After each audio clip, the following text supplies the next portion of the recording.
Hello and welcome to On the Air, your #1 show for reviews on your favorite TV shows. I'm Brandon Britt, and I'm the host because my opinion's the only one that matters. Today, we're checking out a classic cartoon, Kids Next Door. If you didn't want to be a part of the Kids Next Door as a kid, then you're either lying or have no soul. Or you were a kid before this show aired, whatever. This show was awesome. It had great storylines and incredible action. It does a good job portraying how kids thought about things and exaggerates them beautifully. It's like the writers themselves were kids. So who are the Kids Next Door? They're a global organization of children who fight adult tyranny.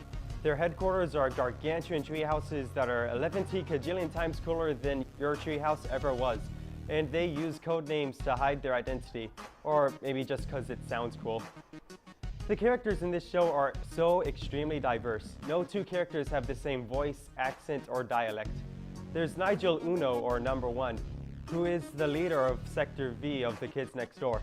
He's resourceful and willing to put his work before himself, much to the dismay of his girlfriend Lizzie.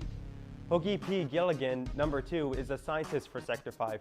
He's extremely smart and always tells jokes despite none of them being funny. Cookie Sanban, #3, is a very joyful girl who lets her love of rainbow monkeys and other girly things get in the way of her responsibilities. Don't let the bubbly exterior fool you though, because she has quite the temper. Wallaby Beetles, #4, is short, but he isn't afraid to take charge and do what's needed to save the day. He's also quite stupid. Lastly, there's Abigail Lincoln, #5. She's second in command of Sector 5. She's very smart and laid back, managing to keep calm in even the tightest situations.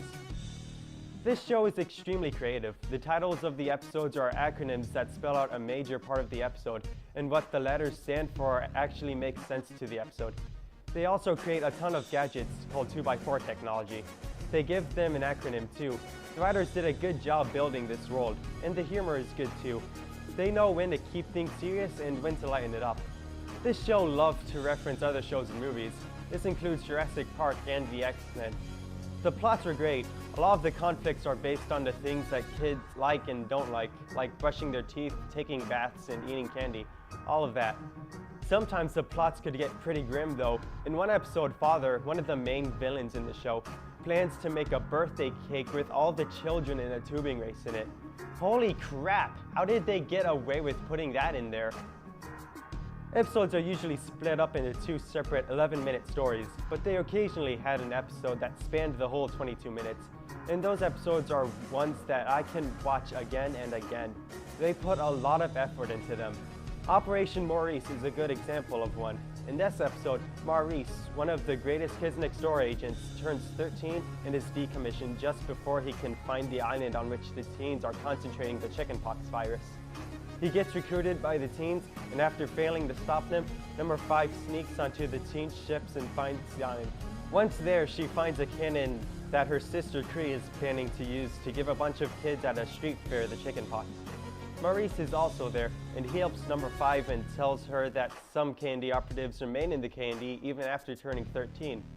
This episode confronts issues on growing up in ways the show hadn't before. This show is incredible. It does a great job with everything it does. Watching it makes you feel like a kid again. It makes me wish I could go back in time to join these guys. That's it for this week. We'll see you next time.